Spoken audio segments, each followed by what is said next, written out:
حضرت ابراہیم علیہ السلام کے گھر مہمان آتا ہے، کھانا کھلانے لگتے ہیں، فرمایا بسم اللہ پڑھ.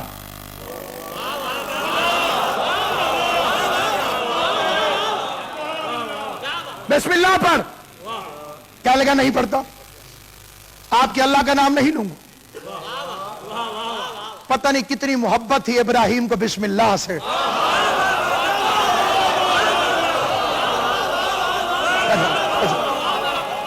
کتنی محبت تھی ابراہیم کو بسم اللہ سے، کیونکہ شروع جو بائے بسم اللہ سے ہو رہی ہے. کیا نہیں پڑھے گا تو کھانا نہیں کھلاؤں گا. بندے کو اٹھا دیا اور وہ ناراض ہو گیا. کہنے لگا ابراہیم اس کی عمر کتنی ہوگی؟ کہا مالک 70-80 سال. فرمایا میں بغیر بسم اللہ کے اسے 70 سال سے رزق دے رہا ہوں.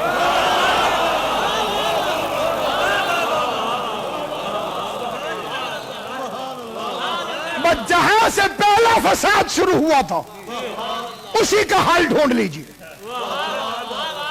پہلا فساد ہوا تھا سجدے پر کہ میں اللہ کے بنائے ہوئے کو نہیں جھکوں گا. شیطان غیر اللہ کی تعظیم نہ کر کے لعنتی بناؤ. یہ جو عدم تعظیم کی تھیوری مسلط کی جا رہی ہے، اس نے غیر اللہ کا احترام نہیں کیا، کہا نہیں جھکوں گا، اور یہ کہہ کے وہاں سے چلا گیا.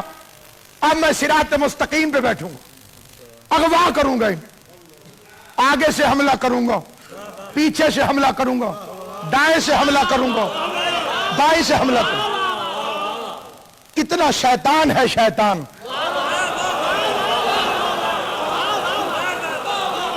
طریقہ واردات بتا کے آیا ہے. تو اب ہم کہاں سے نکلیں؟ آگے بھی ہے، پیچھے بھی ہے، دائیں بھی ہے، بائیں بھی ہے، کیسے بچیں؟ بندے نے چھٹے امام سے پوچھ لیا، مولا ہر طرف تو وہی کھڑا ہے، آگے بھی ہے، پیچھے بھی ہے، دائیں بھی ہے، بائیں بھی، میں کہاں سے نکلوں؟ تو امام نے ایک مرتبہ فرمایا اس نے تو 4 سمتوں پہ قبضہ کیا ہے، سمتیں تو اللہ نے 6 بنائی ہیں. اس نے قرآن میں کہا آگے سے حملہ کروں گا، پیچھے سے حملہ کروں گا، دائیں سے حملہ کروں گا، بائیں سے حملہ کروں گا. امام نے فرمایا ایک سمت اوپر بھی ہے، ایک سمت نیچے بھی ہے.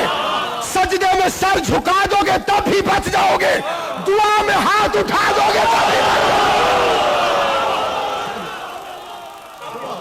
اب جب سجدے میں سر جھکے گا تو 7 اعضاء دیکھنے پڑیں گے، اور جب دعا کے لیے ہاتھ اٹھے گا تو 5 انگلیاں اٹھانی پڑیں گی. سجدے میں 7 اعضاء دیکھنا واجب، اور اسی لیے سجدے 2 اور ہاتھ اٹھا تو پوروں کی تعداد بھی 14، یعنی 14 کے صدقے میں سجدے میں بچو، 14 کے صدقے میں دعا سے بچو. سر کیوں جھکا دو؟ فساد ختم کرو، جھک جاؤ.